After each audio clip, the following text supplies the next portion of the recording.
Hello everyone, welcome back to my channel इनके learning academy.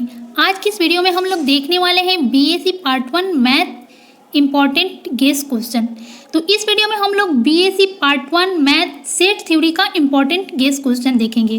जैसे कि आप लोग का एग्ज़ाम जल्द ही होने वाला है, इसलिए आप लोग को शॉर्ट रिविज़न एंड साथ साथ इम्पॉर्टेंट एंड गेस क्वेश्चन को देखेंगे, क्योंकि कंप्लीट नोट्स का रिवीजन करना आप लोग के लिए कम समय में पॉसिबल नहीं है। ठीक है, तो इसलिए आप लोग ये सभी इंपॉर्टेंट एंड गेस क्वेश्चन को अच्छे से रिवीजन कर ले रहे हैं तो आप लोग अच्छे मार्क्स प्राप्त कर सकते हैं। ठीक है, तो अच्छे मार्क्स गेन करने के लिए आप लोग ये सारे टॉपिक को कंप्लीट कर लीजिए। तो देखिए क्वेश्चन कौन कौन से टॉपिक है और कौन कौन से क्वेश्चन इंपॉर्टेंट है। Define the flowing term illustrating at least one example. Union of sets, intersection of set, disjoint of set, universal of set और power of set.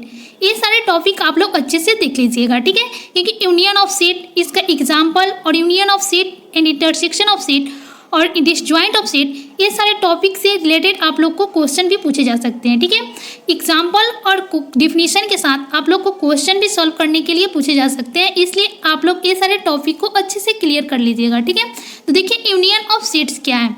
The union of two set A and V is a new set consisting of elements which belong to A or B or both.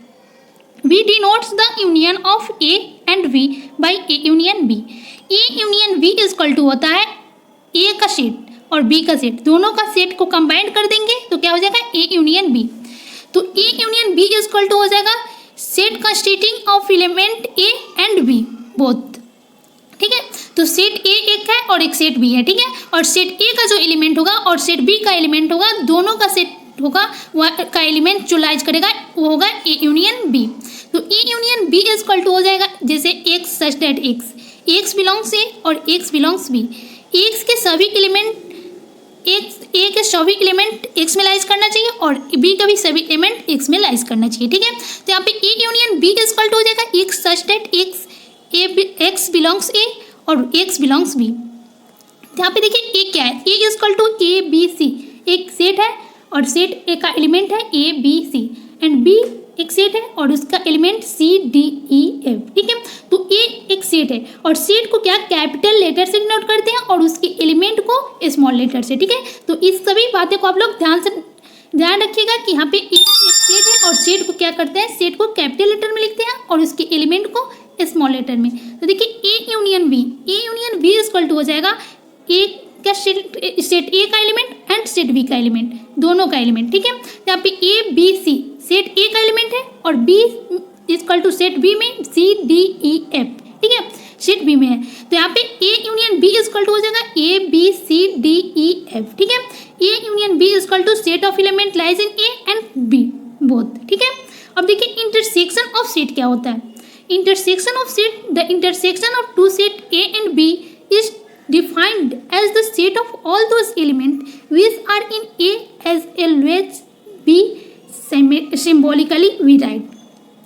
तो देखिए set A and set B, set A का element and set B का element का जो intersection होता है उसे x such that x belongs A and x belongs B। यहाँ पे A इज इक्वल टू एक सेट है A B C and B एक सेट है C D E F। ठीक है, तो देन A इंटरसेक्शन B, तो A इंटरसेक्शन B क्या हो जाएगा, C हो जाएगा, जो दोनों में कॉमन हो। ठीक है, दोनों में जो कॉमन होगा वही क्या हो जाएगा, इंटरसेक्शन हो जाएगा। A intersection B is equal to हो जाएगा C और C दोनों में कॉमन है तो इसका राइट आंसर क्या हो जाएगा, A intersection B is equal to C। ठीक है, तो intersection of A intersection B is equal to हो जाएगा C। ठीक है, क्योंकि दोनों में जो एलिमेंट कॉमन होगा वही उसका इंटरसेक्शन बी हो जाएगा। तो देखिए डिसजॉइंट ऑफ सेट क्या है, सेट का which have no element in common are called disjoint set. Set वैसे सेट को डिसजॉइंट सेट कहते हैं जिसका एलिमेंट कोई भी एलिमेंट कॉमन ना हो। ठीक है, यहाँ पे एक एलिमेंट कॉमन है और यहाँ पे इंटरसेक्शन ऑफ सेट में A intersection B is equal to C और A intersection B is equal to 5, कोई एलिमेंट कॉमन ना हो तो उसे क्या बोलेंगे, डिसजॉइंट सेट बोलेंगे। ठीक है, तो आप लोग को इस सभी प्रॉपर्टी आप लोग अच्छे से देख लीजिएगा, क्योंकि disjoint of set and intersection of set and union of set के बेस पर आप लोगों को क्वेश्चन पूछे जा सकते हैं। देखिए यूनिवर्सल ऑफ सेट क्या है। Universal of set is the set for which all subsets will be taken during a given discussion of set. It is usually denoted by the letter U. Consider the set -3, -2, -1, 0, 1, 2, 3. n is equal to natural number का universal set हो जाएगा. In natural number m is equal to 1, 3, 5, 7, t is equal to 2, 4, 6, 8. तो we observe that the set n is of positive integer is containing in the set I, that is NCI. ठीक है, तो यहाँ पे even number का भी set हो सकता है, नेचुरल नंबर का सेट हो सकता है और ऑड नंबर का सेट हो सकता है और इंटीजर का भी सेट हो सकता है. ठीक है, यूनिवर्सल सेट जो सभी सेट का कंबाइंड सेट होता है और यूनिवर्सल सेट में आपको नेचुरल नंबर का सेट हो सकता है, इवन नंबर का सेट हो सकता है और ऑड नंबर का सेट हो सकता है. अब देखिए पावर ऑफ सेट क्या है. तो a set formed by all the subset of a set is as its elements is called power set of S and is denoted by P S. तो एग्जाम्पल में देखिए S equal to A B है और then इसका power set हो जाएगा, जितना भी पॉसिबल एलिमेंट हो जाएगा वही क्या हो जाएगा, उसका सेट पावर सेट हो जाएगा. ठीक है, तो ए बी और 5 इसका पॉसिबल सेट हो जाएगा. 5 एक नॉन एंटी सेट एलिमेंट और यहाँ पे ए और बी और ए बी को एक साथ लिख दीजिए और ए को अलग और बी को अलग लिख दीजिए. ठीक है, और सभी का जो सेट बनाएंगे उसी को क्या कहेंगे, पावर सेट कहेंगे. अब देखिए इस प्रॉपर्टी के बेस पे आप लोग को क्वेश्चन कैसे पूछे जाएंगे. तो देखिए फॉर एनी 3 सेट्स और प्रूव करना है A union B union C is equal to A union B union C. तो इसके लिए देखेंगे let X is equal to A union B union C. ठीक है, तो यहाँ पे एक्स बिलोंग्स कर रहा है A union B union C.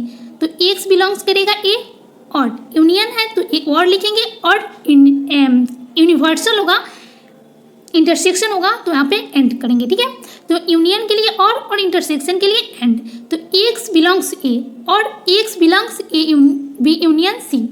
X belongs A और एक्स बिलोंग्स बी और X belongs C. X belongs कर रहा है ए की ओर और एक्स बिलोंग्स कर रहा है बी की ओर और एक्स बिलोंग्स कर रहा है सी की. ठीक है, तो if X belongs A then X belongs A union B and consequently X belongs A union B union C. ऐसे ही एक्स बिलोंग्स बी कर रहा है and X belongs A union B and consequently X union A union B union C हो जाएगा. तो then X belongs C, तो X belongs A union B and X belongs C. ठीक है, यहाँ पे हो जाएगा x belongs A union B union C. तो A union B union C is the subset of A union B union C. ठीक है, तो यहाँ पे X A union B union C क्या है, subset of A union B union C का. तो similarly by A Y belongs A union B union C we can write. तो सबसेट ए अगर यूनियन बी यूनियन सी का subset है A union B union C का, तो यहाँ पे क्या हो जाएगा, एक दूसरे के इक्वल हो जाएगा. A union B union C is subset of A union B union C. तो यहाँ से ए यूनियन बी और A union B union C दोनों इक्वल है तो सबसेट है, तो यहाँ से क्या हो जाएगा, इक्वल हो जाएगा. ठीक है, तो A union B union C is equal to हो जाएगा A union B union C. तो यही प्रूव करना था और ये प्रूव हो गया.